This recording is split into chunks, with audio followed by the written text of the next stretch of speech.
Il est 19h sur CNews, merci d'être avec nous pour Face à Philippe de Villiers. Cher Philippe, bonsoir. Bonsoir Elliot, bonsoir Geoffroy. Geoffroy Lejeune est avec nous comme chaque vendredi soir. Bonsoir cher Geoffroy. Bonsoir à tous les deux. Philippe de Villiers, on a une actualité très chargée, bien sûr.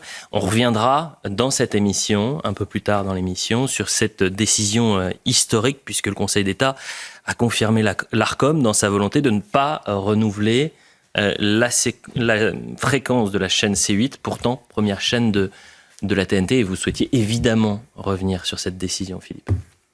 Je dirais simplement d'un mot avant de revenir par le menu sur cette décision scandaleuse. Je demande à chaque téléspectateur de peser chaque mot, d'écouter chaque mot. Les nouveaux héros de notre temps seront jugés par l'histoire comme étant les libérateurs de la parole. L'histoire, un jour, dira « Les libérateurs de la parole sont les nouveaux héros de notre temps ». Et donc, je salue Franck Apieto, les 400 personnels qui sont sur le carreau, qui sont des héros martyrs de l'Arcom, martyrs de la bureaucratie totalitaire. Je salue Cyril Hanouna, puni pour son talent, et je salue aussi le grand patron, Vincent Bolloré, le capitalisme sacrificiel, le mécène de l'âme française. Voilà. C'est eux que l'Arcom veut atteindre.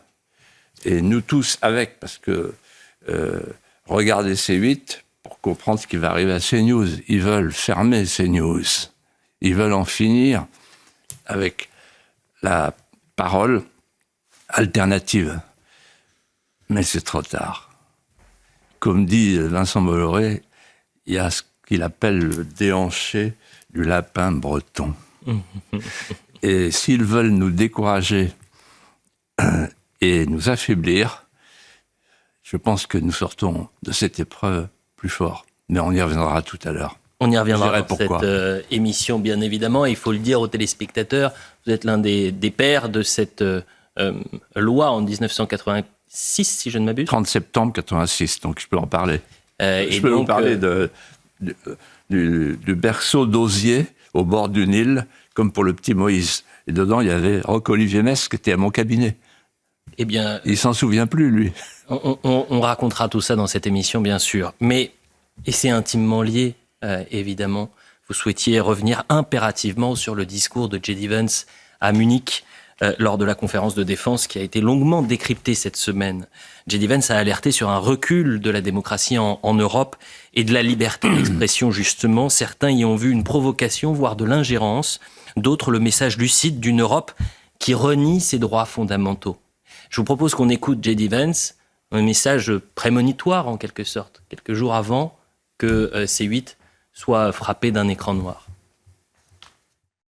Je suis convaincu qu'ignorer les gens, mépriser leurs préoccupations, ou pire, fermer les médias, annuler les élections ou les tenir à l'écart du processus politique ne protège en rien. C'est au contraire le moyen de détruire la démocratie. S'exprimer et donner son avis, ce n'est pas interférer dans une élection. Et vous voyez, Philippe de Villiers, dans ce discours, un tournant historique, au même titre que le discours de Solzhenitsyn à Harvard en 1978. Pourquoi vous faites ce parallèle ? Alors, je fais ce parallèle pour deux raisons. La première, c'est que c'est un tremblement de terre équivalent. Et la deuxième, c'est l'effet de surprise. Alors, Solzhenitsyn m'a raconté cette histoire du discours de 78 quand il est venu en Vendée, chez moi, en 93. Il m'a dit, voilà, tous les étudiants m'ont invité, toute la promotion 1978 de Harvard, c'est le nec plus ultra. Et ils pensaient tous que j'allais me livrer à une diatribe contre le communisme, contre l'Union soviétique, vu que j'étais en exil dans le Vermont, aux États-Unis, après avoir été prix Nobel de littérature. L'exilé le plus prestigieux du monde, qui venait donc parler du désastre du communisme, de l'idéologie totalitaire du moment, la peste rouge, après la peste brune. Et puis ça n'est pas du tout passé comme ça. Solzhenitsyn, le russe, est venu dire aux Américains, aux jeunes Américains, le matérialisme qui nous a perdus va vous perdre. Et là, J.D. Vance vient, en tant qu'Américain, dire à la vieille Europe, la sécession des élites qui nous a perdus va vous perdre. Et ensuite, il faut bien lire entre les lignes son discours. En fait, il y a deux angles pour prendre à revers ce parterre prestigieux munichois. Le premier angle, il est explicite. Il dit « La vraie menace, ça n'est pas la Russie ou la Chine. La vraie menace, je cite, c'est le recul des valeurs fondamentales. » Et pourquoi je parle d'Harvard ? Parce que c'est exactement le même filigrane. C'est-à-dire que on croit entendre Solzhenitsyn redire l'Occident va vers son état ultime d'épuisement spirituel. L'humanisme rationaliste, le juridisme sans âme et l'abolition de la vie intérieure. C'est la même pensée. Ensuite, deuxième angle, vous les élites mondialisées, dit-il, vous avez fait quelque chose qui ne plaît pas à vos peuples. Vous avez fait la migration de masse. Et donc, pour faire passer la migration de masse, vous avez bridé la liberté d'expression. Voilà, c'est très, très explicite. Et en fait, quand on connaît l'histoire des relations entre l'Amérique et l'Europe, je vais vous faire une confidence, je suis ce qu'on appelle fils de la Révolution américaine. C'est-à-dire que je fais partie d'une association avec les Cincinnati qui, par leurs ascendants, sont récompensés avec un passeport spécial, etc. Donc, je suis sensible à tout ce qui se passe aux États-Unis. Les fils de la Révolution américaine ont eu un ancêtre qui s'est battu aux côtés de Lafayette, Charette, pour libérer les colonies américaines de la perfide Albion. Et je veux dire pourquoi je dis ça. Parce qu'en réalité, historiquement, c'est l'Europe qui a enfanté l'Amérique. L'Amérique est fille de l'Europe. L'Amérique est fille de l'Europe. Et l'Europe a longtemps reproché à l'Amérique d'avoir perdu le fil de sa parenté. Et voici que la fille revient en Europe, semoncer l'Europe en disant ceci. Vous avez perdu le fil de ce que vous nous avez imposé et de ce que nous avons négligé. En d'autres termes, la fille revendique aujourd'hui la civilisation de la mère au moment où la mère reproche à la fille de vouloir lui imposer une civilisation dont elle ne veut plus. C'est magnifique. Pourquoi il faut, en politique, comme disait Bernanos et Saint-Aignan, le désespoir en politique est une sottise absolue. Mais vous, à qui on ne peut reprocher un manque de patriotisme, avez-vous vu une sorte d'ingérence étrangère dans le discours de J.D. Vance ? Ah, ingérence. Ingérence. On croit entendre Kouchner. Vous vous souvenez des ingérences humanitaires ? À l'époque, tout le monde pouvait faire des ingérences. Bon, alors, l'histoire de l'humanité n'est qu'une suite d'ingérences. Quand Caton se lève devant tout le Sénat romain et qui s'exclame « Delenda est Carthago », c'est pas une ingérence, ça, dans les affaires carthaginoises. Et quelques semaines après, quelques mois après, Carthage est détruit. L'ingérence, ça commence mal, les ingérences, c'est l'Empire romain. Mais plus tard, de notre temps, c'est Sarah Knafo qui disait ça l'autre jour chez Christine Kelly. Ich bin ein Berliner. Pardon pour mon allemand, mais je suis pas rompu à cette langue. Ich bin ein Berliner. C'est ce que ça veut dire? Je suis un Berlinois. Oui, oui. C'est ce qu'elle dit, ouais. Bon. Vous vous rendez compte, il dit ça à Berlin. Et, vous imaginez? Bon.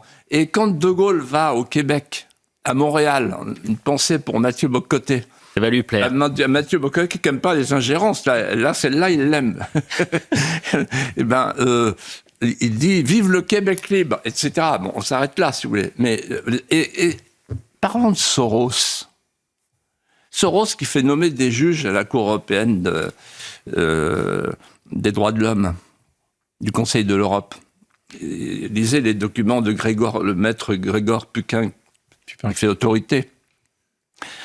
C'est pas des ingérences, ça? Viktor Orban vient de le dénoncer. Non, la question, elle n'est pas là. La question, en fait, c'est que Donald Trump et J.D. Vance ont sous-entendu des choses qui sont intolérables pour une Europe décadente et qui est en train de se traîner. J'explique en 2 mots. En fait, cette Europe qui se traîne, c'est une Europe sans corps, c'est une Europe sans tête, c'est une Europe sans âme. C'est ça qu'a dit J.D. Vance. C'est une Europe sans corps. C'est-à-dire que c'est un corpus juridique, c'est pas un corps politique. Il n'y a pas de frontières, un espace sans frontières. La définition de l'Europe, c'est ce que c'est le Conseil de Laeken. C'est les droits de l'homme, la démocratie. On va loin comme ça. Mais un corps politique qui n'a pas de frontières, c'est pas un corps politique, c'est un corpus juridique. Donc, facile à infiltrer par la migration de masse. Premier soupçon de J.D. Vance. Deuxième soupçon de J.D. Vance, il dit « Vous êtes où ?» Vous savez, Kissinger disait « L'Europe, quel numéro de téléphone ?» Eh bien, Trump, il n'a toujours pas appelé l'impératrice van der Leyen. Toujours pas appelé. Il n'a pas son numéro de téléphone. Donc ça n'existe pas. C'est dramatique pour tous ces gens à la Macronie, etc. Ils croyaient qu'ils avaient réussi leur truc de la souveraineté européenne. Et quand je vois le jeune Barrot, le Talleyrand du pauvre, le Talleyrand de poche, là, pour eux, c'est dramatique. Donc, l'Europe sans corps, l'Europe sans tête, donc un pouvoir acéphale, une polyarchie délibérative, le pouvoir à nulle part. Et donc, en fait, c'est la victoire de la technocratie de marché sur la démocratie. Et donc la fin de la liberté d'expression, puisqu'il n'y a pas besoin de liberté d'expression, puisqu'il n'y a pas d'élection à l'Europe. Et troisièmement, l'Europe sans âme, c'est sans doute ce à quoi J.D. Vance est le plus sensible. L'Europe sans âme, c'est une Europe qui a quand même refusé dans le traité de Lisbonne de mettre les racines chrétiennes. C'est-à-dire que c'est une Europe qui ne sait pas où elle va. Or, l'ancienne Amérique était une Amérique wokiste. La nouvelle Amérique, celle de Trump et de Vance, elle sait où elle va. Alors, je vous dis tout de suite, pour calmer les ardeurs des téléspectateurs qui disent « Oh, Philippe de Villiers devient américanophile ». Je suis profondément français et mon père me disait toujours « Les Américains sont des grands enfants, il ne faut pas trop les suivre ». Des grands enfants. C'est vrai, ce sont des grands enfants. Mais en fait, quand les grands enfants viennent voir les parents et disent aux parents « Vous êtes complètement à côté de la plaque », par démagogie, ce que vous êtes en train de faire là, votre Europe, elle n'existe pas, elle n'existe plus, elle n'existe déjà plus. Tournant géostratégique historique, Philippe de Villiers, c'est un autre sujet puisque les négociations pour une paix en Ukraine, et ça rejoint, c'est un fil rouge évidemment, notre discussion se déroule sans l'Europe et s'est déroulée notamment en Arabie Saoudite entre les États-Unis et la Russie. Regardez ces 2 images. À droite, Riyad, avec les négociations entre Russes et Américains et cette réunion d'urgence lundi, Conseil de défense restreint autour des principaux alliés européens. Emmanuel Macron a réagi, il a dit qu'il ne peut y avoir de négociations conclusives sans la présence de l'Ukraine, que les États-Unis discutent avec la Russie, c'est une très bonne chose, mais aucune paix ne peut être négociée par un tiers. La France ne s'apprête pas à envoyer des troupes mais réfléchit aux garanties de sécurité. Pas question d'être une force belligérante. Et puis jeudi soir, Emmanuel Macron était en direct sur les réseaux sociaux pour répondre à ses abonnés, Twitter, Instagram, TikTok. Écoutez, puisqu'il a expliqué ce qu'il dira lundi à Donald Trump à Washington. Je vais lui dire, au fond, tu peux pas être faible face au président Poutine. C'est pas toi, c'est pas ta marque de fabrique. C'est pas ton intérêt. Comment ensuite être crédible face à la Chine si tu es faible face à Poutine? La deuxième chose, je vais lui dire, si tu laisses l'Ukraine prise, la Russie, elle sera inarrêtable pour les Européens, pour tous. Mais elle sera non seulement encore plus forte, elle continue d'investir, mais elle va récupérer l'Ukraine et son armée, qui est une des plus grandes d'Europe, avec tous nos équipements, y compris les équipements américains. C'est une faute stratégique énorme. Et puis toi qui veux que l'Iran n'acquiert pas la bombe nucléaire, tu peux pas être faible avec quelqu'un qui est en train de l'aider à l'acquérir. Toi qui veux que la Chine ne vienne pas contester Taïwan et autres, comment expliquer que la Chine n'a pas le droit d'envahir Taïwan et que la Russie aurait le droit d'envahir l'Ukraine? C'est ça ce que je vais lui dire. Et ça, je crois que c'est des arguments qui peuvent porter. Puis je vais lui dire aussi que c'est son intérêt de travailler avec les Européens dans ce moment. Parce que l'Europe a une capacité de croissance, un potentiel économique, de coopération avec les Américains. Donc voilà. Avant de donner la parole à Geoffroy, je vous ai vu sourire en voyant Emmanuel Macron. Vous l'avez suivi sur TikTok, sur Instagram? Non, ça me rappelle un voisin. C'est-à-dire aux herbiers, il était fâché avec un de ses voisins qui passe avec sa charrette. Et après, il lui dit rien. Je lui dis, t'avais qu'à lui dire, si t'as des reproches à lui faire. Il me dit non, mais la prochaine fois je le verrai. Et il va y dire, et puis il n'y a rien à y dire. Bon. Et en fait, là, c'est extraordinaire. Je peux vous le faire, là. Allez-y. Donald, ça te ressemble pas. Toi qui as du poil sous les bras, qui as des gros mollets, qui a le coup de poing facile, tu vas te faire piquer ton portable par ce Popov, là. Voilà. Donc on est dans la cour d'école, quoi. Non mais c'est pathétique. Mais j'ai honte d'être français quand je vois ça. L'autre jour, il nous a fait le coup sur l'intelligence artificielle. On le voyait des gingandés appeler une société du climat et du genre, etc. Et là, il se ridiculise. D'ailleurs, quand vous m'avez dit ça, j'ai dit, il est ridicule. Voilà. Et vous imaginez les Russes à Moscou, les Américains à la Maison-Blanche, quand ils ont vu cette séquence, mais ils se boyottent. Non, mais c'est une honte. Vous vous rendez compte? Où est De Gaulle? Je suis tête à l'airain. Vous imaginez Vergennes, le roi Soleil, etc. Même Mitterrand, Giscard. Non, on ne fait pas un truc comme ça. Ouais. Et en plus, on ne dit pas... voilà ce que tu vas voir ce que je vais lui dire. Tu vas voir ce que et on va sur TikTok pour dire ce qu'on va dire. Non, mais... Voilà. Et, alors, en fait, allons sur le fond, maintenant. Alors la question justement de Geoffroy Lejeune. Vous avez commencé à y répondre, mais en fait, à quoi a servi cette réunion et ensuite, est-ce qu'il n'y a pas un écran de fumée pour essayer de dissimuler le camouflet européen les Européens n'étaient pas invités à Riyad? Vous avez tout dit. En fait, quand on voit les deux réunions, on comprend. Mais alors, il faut aller plus loin. Prenons de la hauteur. En fait, Brzezinski avait une expression, le fameux politologue, anthropologue, etc., qui a tout défini sur la politique américaine. Il nous appelait les proxys. Comme, vous savez, l'Iran a des proxys, le Hamas, le Hezbollah, ça. Les proxys, c'est comme l'étymologie le dit, on est proches, mais on est des satellites. Or, nous, on est les proxys depuis 1949. Le seul qui a secoué un petit peu les choses, c'est De Gaulle, en 1966, en disant « je sors du commandement intégré de l'OTAN ». Mais qu'est-ce qui se passe depuis que l'OTAN existe, depuis que l'Europe existe? Il se passe que, en fait, nous accompagnons l'hubris occidentale de l'extension indéfinie de l'OTAN. Et une promesse a été faite par James Baker à Gorbatchev en 1990 qui n'a pas été tenue. Et c'est en 2008 que tout s'est joué. Merkel et Nicolas Sarkozy, surtout Nicolas Sarkozy, se sont opposés à l'entrée de l'Ukraine dans l'OTAN.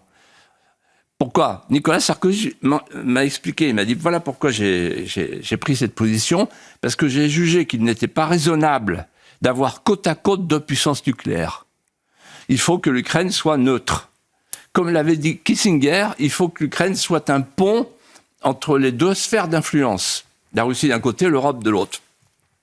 Malheureusement, la promesse de Baker n'a pas été tenue. Et l'Amérique de Biden a tout fait pour faire rentrer l'Ukraine. Donc c'était mettre du persil sous le nez de Poutine. Deuxième promesse qui n'a pas été tenue, c'est encore plus grave symboliquement, c'est les accords de Minsk. Vous vous rendez compte que Hollande et Merkel sont allés dire en confidence stratégique, en fait, on a conclu les accords de Minsk, mais on n'y croyait pas du tout, c'était juste pour permettre à l'Ukraine de se réarmer. Donc, il est évident qu'on a mis Poutine dans une position agressive parce qu'il a été déçu, parce qu'il a eu peur que l'Ukraine rentre dans l'OTAN. Et celui qui dit tout ça, c'est Trump, parce qu'il connaît le dossier. Il connaît par cœur le dossier. Et j'ajoute un point clé. Les proxys que nous sommes, quand on a fait le traité de Lisbonne, article 5 du traité de Lisbonne, la défense collective de l'Europe passe par l'OTAN. Donc en fait, on a mis tous nos œufs dans le même panier. Tous nos œufs dans le même panier. Et aujourd'hui, qu'est-ce qui se passe ? Les proxys sont des proxys, donc ils ne sont pas convoqués à la négociation, ils ne sont pas à Riyad, donc ils sont à Paris, entre proxys, entre satellites. Ensuite, l'Ukraine est aussi un proxy, puisque l'Ukraine ne peut pas continuer la guerre sans les États-Unis. Donc l'Ukraine n'est pas à la négociation, l'Ukraine ne va pas recouvrer ses anciens territoires. Et puis surtout, écoutez-moi bien, l'OTAN c'est fini, ça n'intéresse plus les Américains. Ils sont sur d'autres objectifs. Ils tournent du côté d'un autre océan, vers la Chine. Et deuxièmement, la relation transatlantique, c'est fini. Aujourd'hui, l'Europe n'intéresse plus l'Amérique. À partir du moment où l'OTAN va disparaître et que l'Europe n'intéresse plus l'Amérique, on va payer au prix fort, sauf la France. Le fait d'avoir remis notre défense, notre indépendance, notre stratégie, notre puissance fictive entre les mains de l'Amérique. Quelle erreur stratégique, géostratégique, depuis l'après-guerre. Philippe de Villiers, l'OTAN va disparaître, l'Europe n'intéresse plus les États-Unis et le mur de Maastricht va tomber. C'est pas moi qui le dis, c'est vous qui l'avez dit il y a 3 semaines. On a besoin d'en parler. J'ai retrouvé des archives, Philippe de Villiers, de vous au moment du traité de Maastricht, 1992. Une année importante, 1992. Ouais. Ô combien importante, notamment août 1992, mais pour d'autres raisons. 2 archives, 2 pépites. Août 1992, la naissance d'un rejeton. vous mettez en balance la naissance d'un rejeton et la naissance d'un traité sinistre. Vous êtes dur avec moi, mais vous savez qu'au même siège, tous les dimanches, il y en a un qui est très dur, il s'appelle Gilles-William Goldnadel. Vous savez comment il m'appelle ? Le Gredin. Non, mais en fait, si vous... Alors moi, je suis un rejeton, un Gredin, c'est sympa, dis donc. C'est agréable d'être avec vous. Hein. C'est-à-dire qu'en fait... C'est que de l'amour. C'est que... Non, mais moi, je suis un ancien, à l'ancienne, qui parle aux gamins comme il faut parler aux gamins. Eh bien, on va parler de tout ça juste après la publicité. On attend évidemment votre réaction à la fermeture de C8. Restez avec nous pour la suite de Face à Philippe de Villiers. Un peu plus de 19h30 sur CNews, on poursuit Face à Philippe de Villiers. Vous êtes très nombreux, chers téléspectateurs, à réagir sur les réseaux sociaux. Il y a Pat Dominique qui dit « Monsieur Philippe de Villiers avec un grand M, comme à chaque fois sur votre plateau, que du bonheur. Vive la France, la vraie !» On salue Dominique. Et Marie qui dit, il n'y a que moi pour faire des compliments à Elliott Deval. Écoutez, prenez exemple sur Marie, cher Philippe, plutôt que de m'appeler le Rocheton. Est-ce que je peux dire une chose Geoffroy Lejeune, allez-y, vous avez tous les droits, bien sûr. Merci beaucoup. J'étais hier après-midi à Notre-Dame, à la messe des Corses à Paris, à Notre-Dame de Paris, donc célébrée par Monseigneur Boussillot, le cardinal Boussillot. Et je suis allé après à l'apéritif des Corses, et il y avait donc, je crois, 6000 Corses qui étaient présents à cette messe. Et je me suis fait littéralement, ça m'était jamais arrivé à ce point-là, je me suis fait littéralement sauter dessus par des dizaines et des dizaines et des dizaines de gens de Corse, donc, qui m'ont dit, mais Philippe de Villiers, on rate pas une seule émission de Philippe de Villiers, dites-lui. Alors, il fallait que je vous dise des centaines de choses, on n'aura jamais le temps, on n'aura pas toute la vie pour que je vous dise tout ce que j'ai à vous dire, mais en tout cas, vous êtes regardé en Corse, Philippe, et je tenais à leur passer un bonjour. Et même au Parc des Princes. Dans le Parc des Princes, au PSG, ils ont tous scandé pendant le match de Ligue des Champions, Philippe. Vous imaginez ? Juste un mot pour les Corses, parce que... les Parisiens, les vous Corses, allez Vous allez faire du plaisir à beaucoup de monde. Mais je les aime beaucoup, les Corses. Et je suis allé un jour en Corse chez mon ami Jacques Trémollet de Villers, et j'ai rencontré un peuple extraordinaire, incroyable. C'est vraiment... ce sont des Français comme on n'en fait plus. Ils sont profondément attachés à la Corse et profondément attachés à la France. Philippe de Villiers, il y a un mois, vous évoquiez les conséquences de la victoire de Donald Trump comme d'une défaite idéologique pour les sans-frontiéristes, les européistes. Et vous avez eu cette phrase en 1989, le mur de Berlin est tombé. Demain, c'est le mur de Maastricht qui va tomber. Je veux qu'on revienne 30 ans en arrière. On est donc en 1992.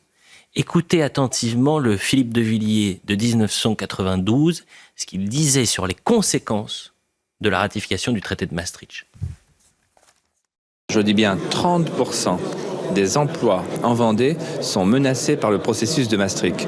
On nous ment lorsqu'on nous dit Maastricht c'est l'emploi. Non, Maastricht c'est le chômage. Pourquoi ?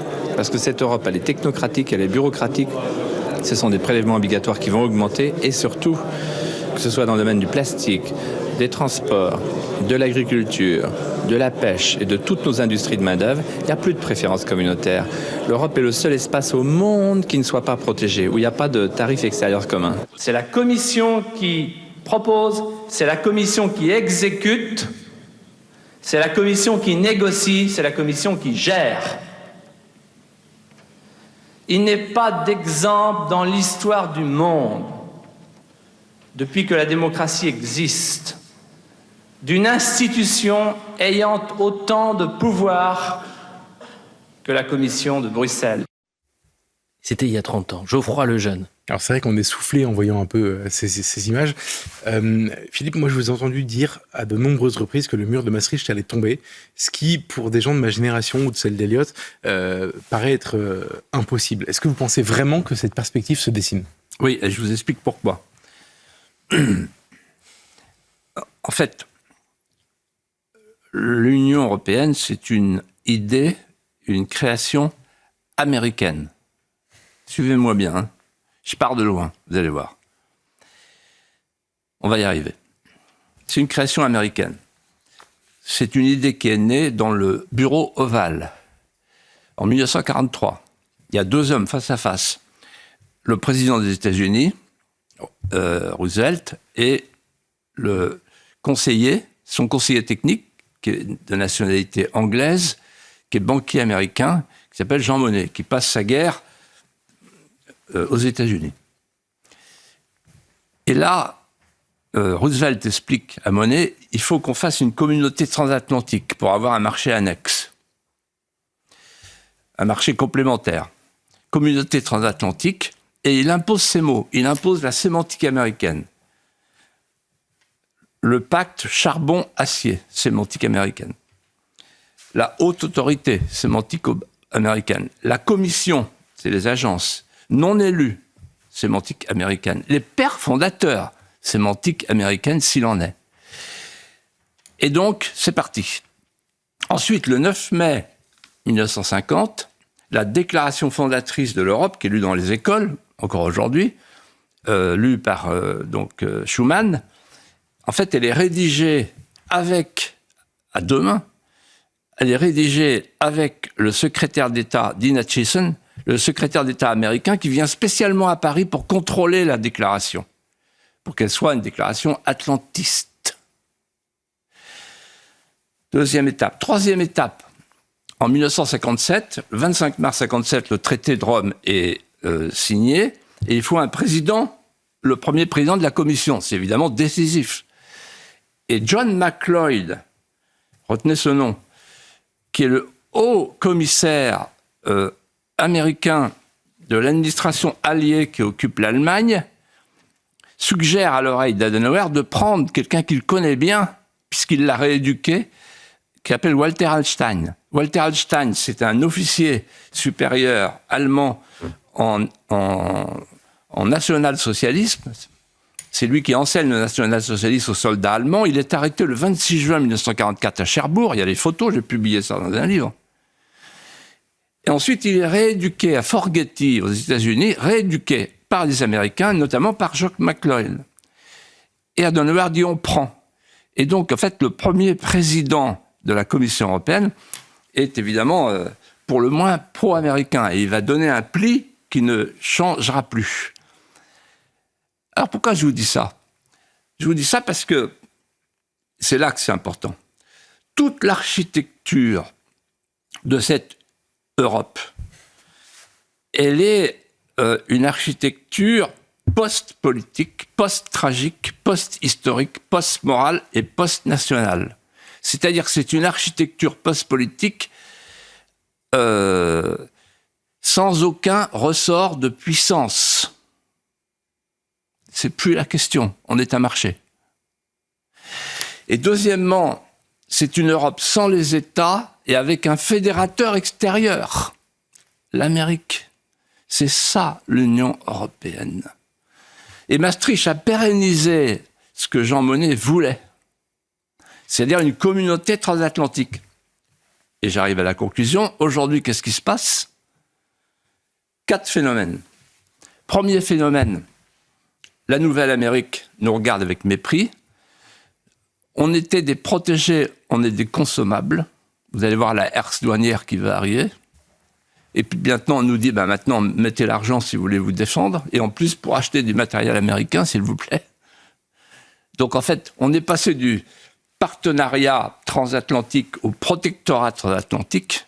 Premier point. Deuxième point, l'Europe n'a pas écouté De Gaulle. De Gaulle disait, vous ne pourrez jamais faire une vraie Europe sans la Russie.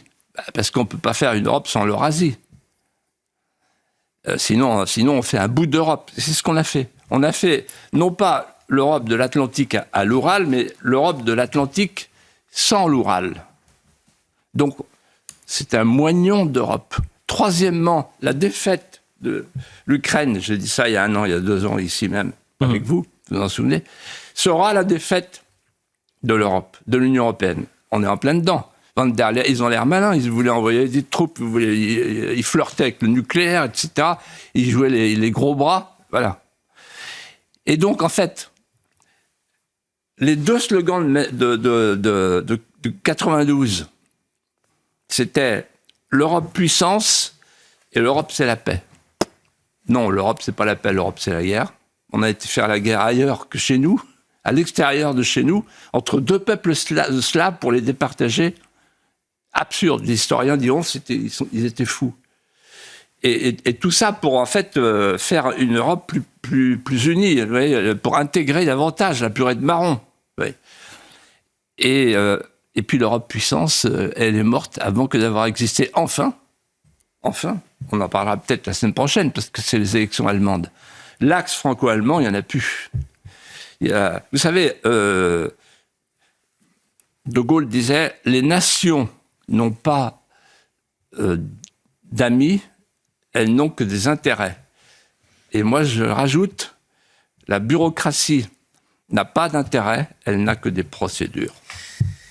Quasiment 19h45 sur CNews et on poursuit évidemment face à Philippe de Villiers. Dans un instant, on entendra votre réaction. On découvrira votre réaction après la décision du Conseil d'État de valider celle de l'Arcom de fermer C8. Philippe de Villiers, vous me faites confiance ?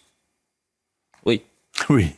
Donc peut-être pour la première fois, et parce que cette décision est dramatique et qu'on manque d'un peu de temps, l'apologue, on le décalera à la semaine prochaine. Mais parce que aussi vous êtes très attaché aux agriculteurs, à ce monde de la ruralité, à son avenir. Vous souhaitiez impérativement avoir un mot pour les agriculteurs, puisque le salon de l'agriculture ouvre ses portes ce samedi. Les parlementaires ont le sens du timing. Ils ont voté au Sénat la loi d'orientation prévue initialement l'année dernière. Alors Philippe de Villiers, on promettait la préférence agricole française. Où en est-on de cette promesse et existe-t-il un avenir de la ruralité en France ? Vous savez, j'ai déjà utilisé une expression, je la reprends, elle me vient à l'esprit, balader le brochet dans les temps. En fait, personne ne veut dire la vérité. La classe politique dans son ensemble ne veut pas dire la vérité. La vérité, c'est qu'on a décidé de faire ce que Michel Houellebecq a appelé dans Sérotonine. C'était un visionnaire, Michel Houellebecq, il a tout vu. Il y a Soumission pour l'islamisation et pour l'agriculture, Sérotonine, le plus grand plan social de l'histoire de France. C'est ça qui est en train de se produire en ce moment. Hier, je faisais mon vélo, parce que moi aussi, je fais du sport. Vous dites que j'en ai besoin, c'est ça ? De reprendre un peu le sport, c'est ça ? Et tout à coup, il y a un tracteur qui arrive, qui me coupe la route. C'est vrai que le tracteur s'arrête et le paysan descend. C'est mon voisin, il s'appelle Maxime. Et il va se reconnaître. Et il me dit tu vas parler du salon de l'agriculture. Je dis ah bah oui. Il me dit c'est catastrophique. Je dis mais attends, dis-moi justement où on en est par rapport à l'année dernière. On s'était parlé l'année dernière, tu m'avais dit voilà ce qu'on veut, voilà, etc. Il me dit rien. Je dis mais la surtransposition, rien. Mais les poulets ukrainiens, rien. Le Mercosur, rien. Les traités de libre-échange, il y en a de plus en plus. Et puis le pacte vert, ça continue. Et les contrôles, oui, ça continue. Mais en fait, il ne se passe rien. Les politiciens font des moulinets. Voilà. Et donc, en fait, les pauvres paysans qui sont au salon de l'agriculture, qui se battent pour que la petite lumière de la résistance demeure entre les paillets et les moutons, ils devraient poser la question suivante. Quel est l'avenir de nos campagnes ? C'est ça la question.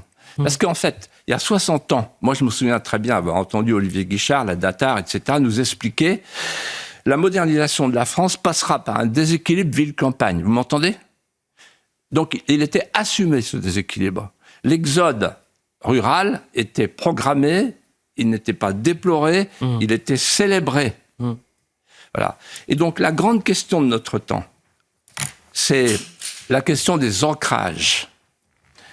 Déracinement déracine tout, sauf le besoin d'enracinement. Or, il y a un besoin d'enracinement criant.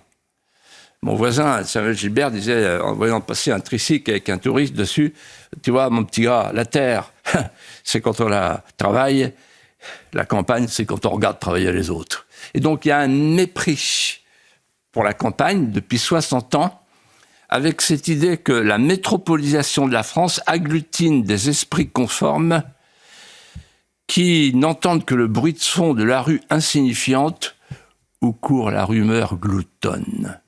Et celui qui a compris ça, c'est Mitterrand, qui m'avait dit un jour, le socialisme, c'est la ville. Parce que quand vous êtes dans des cages à lapins, vous votez à gauche, vous votez aigri. Et donc, en fait, on a dévitalisé les campagnes, et maintenant, on s'apprête à les remplir avec l'immigration. Les élites mondialisées, elles ont voulu se débarrasser des campagnes. Elles ont fait un choix, écoutez-moi bien, c'est d'aller, en fait, chercher l'alimentation du peuple français sur le marché mondial, au prix le plus bas. Donc il n'y a plus du tout la notion politique qui devance la technique, je veux une agriculture, etc. Et mon voisin Maxime, j'oubliais, m'a dit, te rends compte Philippe qu'entre les Herbiers et La Roche-sur-Yon, il y a 27 exploitations qui mettent la clé sous la porte. Là, en quelques mois, 27 exploitations. Ça veut dire qu'on est en train de... C'est une hémorragie continue. Et ce que je voudrais dire, c'est que c'est terrible ce qu'on a fait. Nous avons, comme un enfant déchire une rose, nous avons déchiré les tissus vivants. En fait, nous n'avons pas compris qu'il y a une continuité vitale entre le paysan et la nature, que le paysan vibre de frémissements intérieurs, qu'il est le seul à ressentir, à percevoir. Et on n'a pas compris que tous les peuples qui sont morts, tous les peuples qui meurent parce que ils ont cessé de croire à la vie intérieure et ils ont cédé à la dénutrition de l'être intérieur. Ils ont cessé de croire au pacte immémorial, au pacte nuptial de l'homme et de la terre. Philippe de Villiers, quand on s'appelle la semaine, vous avez souvent cette expression « j'ai l'esprit d'escalier », vous me posez une question sur un sujet qu'on avait traité juste avant. Et donc là, en ce moment même, j'ai l'esprit d'escalier sur le traité de Maastricht, ou de Maastricht, ça dépend des gens. Est-ce que le général de Gaulle l'aurait ratifié ? Certainement pas. On en a souvent parlé avec Marie-France Garot et Charles Pasqua, qui ont bien connu le général de Gaulle. Jamais. Et quand j'ai posé cette question à Marie-France Garot, c'est ce qu'elle m'a répondu. Vous croyez, Philippe, que le général de Gaulle aurait ratifié le traité de Troyes qui a donné la France à l'Angleterre, juste avant que Jeanne d'Arc intervienne en 1420 ? Isabeau de Bavière, plissé sous le Hénin, qui trahit son fils. Mais ça arrive dans l'histoire de France. Les Français reniaient, ça s'appelle. Comme quoi, avoir l'esprit d'escalier, c'est pas si mauvais. C'était intéressant de vous poser la question. Philippe de Villiers. Non, mais de toute façon, c'est simple. Non, mais... Ou bien vous croyez que les nations existent. Les nations, ce sont des peuples, c'est une sédimentation historique, c'est une culture, ce sont des coutumes, c'est une mémoire commune, une mémoire chérie. Bon. Et dans ce cas-là, vous pouvez accéder à la puissance et vous êtes respecté. Ou bien vous croyez plus à ça, vous croyez à une bureaucratie, à une bureau-technocratie européenne. Ouais, vous m'avez relancé. Donc. Oui, c'est clair. Parce que j'ai une surprise pour vous. On l'avait passée l'année dernière, mais elle est magnifique, cette séquence. On est en 2004. On revient au Salon de l'Agriculture et on salue évidemment tous les agriculteurs qui nous regardent et qui sont comme les Français, qui nous regardent de plus en plus nombreux. On est en 2004. Il y a un reportage sur parce que c'est vraiment le passage obligé pour les hommes politiques, le Salon de l'Agriculture. Alors il y en a qui y vont et ils ne savent pas de quoi ils parlent, mais c'est intéressant de faire un selfie avec une vache. Vous vous souvenez de la petite phrase que vous avez eue ou pas ? Non. Bah regardez. C'est que lui, il en a, lui. Voilà. Si tout le monde en avait comme ça, on serait pas dans la merde. Et Philippe de Villiers ne parle pas des cornes de l'animal. 3 petits tours et puis s'en vont pour les élus et ceux qui aspirent à l'être. Le Salon de l'Agriculture, c'est la figure imposée. Alors, puisque vous ne parliez pas des cornes, je ne sais pas de quoi vous parlez. C'est vraiment, je suis en pleine réflexion, Philippe de Villiers. Elle est extraordinaire, cette séquence. Si les politiques en avaient des comme ça, on ne serait pas dans la merde. Eh ben. Mais vous savez, quand vous savez reconnaître une vache d'un taureau, ça vous aide dans la vie. Bon, Philippe de Villiers, venons-en au sujet majeur de la semaine. L'un des sujets majeurs. Puisque c'est une décision historique. Le Conseil d'État a donc confirmé l'Arcom dans sa volonté de ne pas renouveler la fréquence de la chaîne C8, pourtant première chaîne de la TNT. À la même heure, vendredi prochain, la chaîne sera frappée d'un écran noir, mettant sur le carreau des centaines d'employés. Je vous propose d'ailleurs d'en écouter certains. Le fait d'arrêter C8, ça va mettre sur le bord de la route 400 employés. Le public pourra plus venir profiter parce que, on va pas se mentir, c'est un spectacle. Moi, je réalise pas. Ouais. Donc, je suis pas dans le déni parce que voilà, ils ont eu ta peau. Wow. Si, ils ont eu ta peau. Parce qu'en fait, c'est toi qui étais. Moi, je dis la vérité. Oui, mais justement, ils ont tout sauf ma peau. En fait, ils vont avoir la peau de nous. Pas mal de gens, exactement. Bah voilà. C'est ça. Je sais pas combien, 400. Bah oui. On a des loyers, on a des crédits, bien sûr, on a des. Bravo, c'est la vie, quoi. Et trouver, en tant qu'intermittent, du travail En mars. En mars, c'est quasiment mort. C'est pas possible. C'est un scandale. Bien sûr, Tout simplement. De toute façon, comme tout le monde ici le pense, c'est juste une honte. Couper une chaîne qui fonctionne, supprimer des emplois, priver le public d'une émission récurrente et qui ne lasse personne, c'est juste surréaliste, quoi. Je trouve que pour la liberté d'expression, c'est assez grave ce qui se passe aujourd'hui. Et en plus de la liberté d'expression qui prend un coup, il y a toutes les équipes qui sont derrière, qui accusent le coup. On ne sait pas trop ce qui va se passer. On parle beaucoup des gens qui sont les animateurs, les producteurs, tout ça. Ouais. Mais tous les gens dans l'ombre, en fait, on dit un chiffre 400 personnes, mais les gens, ils savent pas ce que ça représente 400 personnes, en fait. Ils se disent pas, c'est des gens des gens lambda, entre guillemets, qui prennent le métro tous les matins, qui ont des loyers, qui ont des charges. Geoffroy Lejeune. Philippe, on s'adresse souvent à vous en tant qu'ancien secrétaire d'État à la culture et à la communication. Vous êtes un des rédacteurs de la loi sur la régulation des chaînes. Est-ce qu'aujourd'hui, vous vous sentez trahi par cette décision? Oui. Vous savez ce que je pensais, là? Il y a eu les gilets jaunes. On devrait faire les carrés noirs. Porter tous un petit crêpe, vous voyez, noir. Non, carré noir, c'est 8. Pourquoi? Parce que c'est très important ce qui est en train de se passer. C'est très important. J.D. Vance a dit « La liberté d'expression n'est plus respectée ». Derrière la liberté d'expression, c'est la liberté de penser, la liberté d'arrière-penser. C'est la liberté d'aller et venir avec les aides-et-feux. Donc, en fait, on a une classe politique, toute catégorie confondue, qui nous gouverne depuis Maastricht et bien avant, qui non seulement désosse le pouvoir et la puissance, et donc notre sécurité, mais qui nous brime et qui petit à petit nous opère par strangulation. Parce que derrière C8, il y a CNews, il y a le groupe Bolloré, et puis après ce sera le groupe Arnaud, etc. C'est-à-dire, on va vers une société totalitaire. Et il faut que les gens qui nous regardent en soient vraiment persuadés. Alors, je réponds à votre question.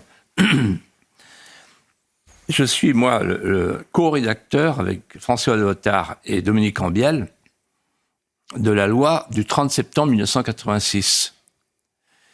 Et donc, je parlais savamment de l'Arcom, puisque, à l'époque, dans la loi, on avait créé une commission qui s'appelait la CNCL.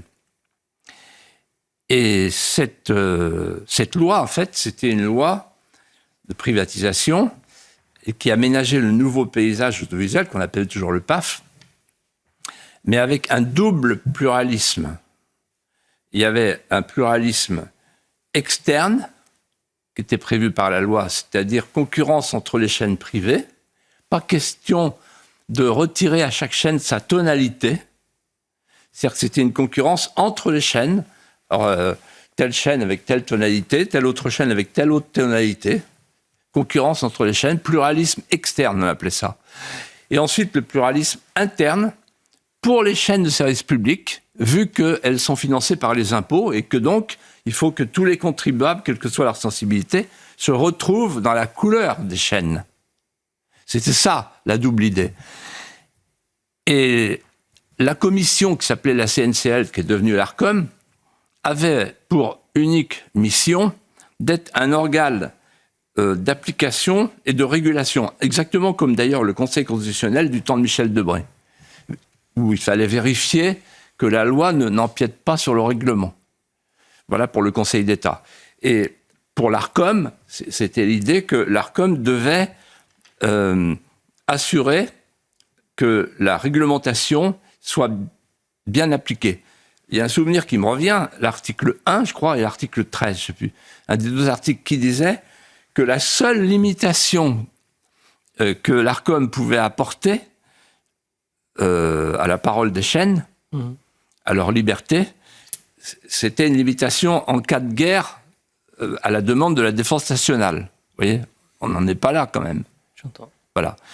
Et donc, en fait, l'Arcom est devenu, n'est plus un organe régulateur, l'Arcom est devenu un organe, une officine idéologique, une police de la pensée, un tribunal d'opinion.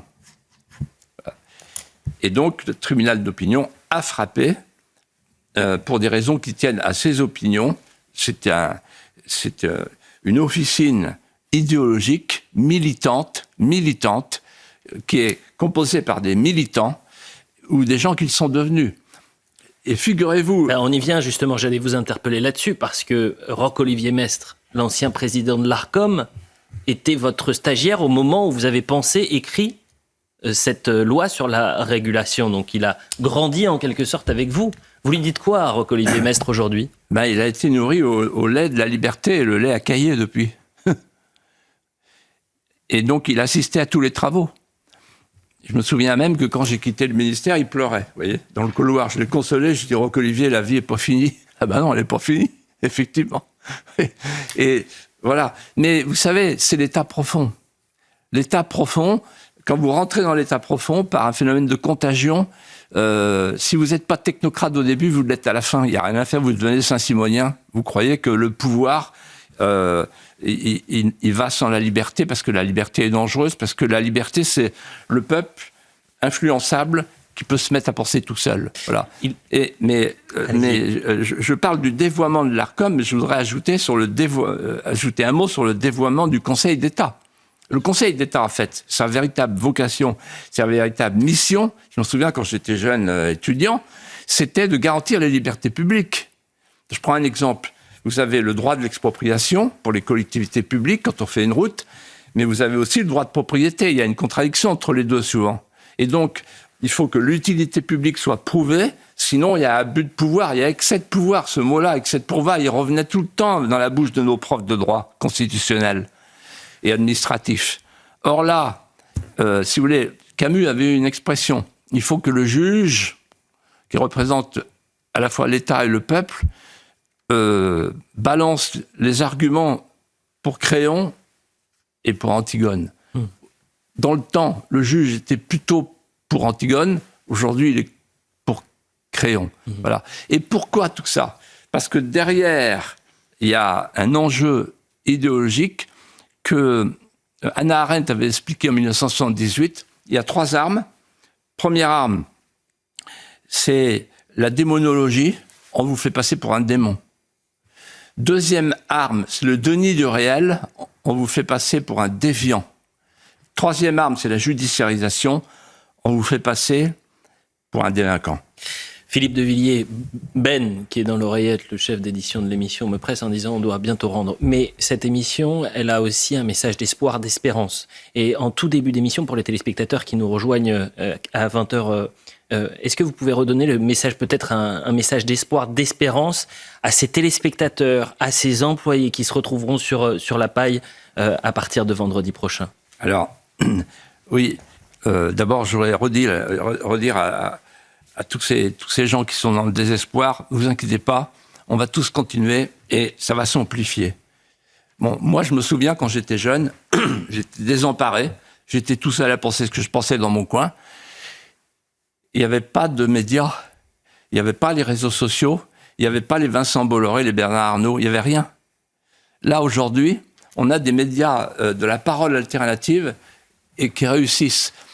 Et dès qu'on va dans la rue, là, tout à l'heure, j'ai marché un petit peu avant de venir, incroyable, les gens de toute génération, de tout milieu, qui disent continuez, etc. Il y a, ça bascule. Et quand tout bascule, à un moment donné, le système médiatique, il peut pas tenir. Il peut plus tenir. Donc le système médiatique reste totalitaire, il cherche à nous étouffer, mais nous respirons encore. Merci Philippe de Villiers, merci à vous Geoffroy Lejeune. On se retrouve évidemment vendredi prochain. On débriefera le premier week-end du Salon de l'Agriculture. On ira peut-être... faudrait qu'on y aille une fois ensemble. Vous pourriez y retourner au Salon de l'Agriculture ? Ce serait amusant s'il y allait en même temps que Macron. Ah bah oui, vous voulez passer une sale matinée, vous savez ce qui se passerait. Ah bah, j'ose imaginer. On en parle pendant la publicité et vous m'expliquerez tout dans... Non, c'est à nous qu'on paierait un coup à boire. Allez, merci à tous les deux. Dans un instant, c'est l'heure des pros.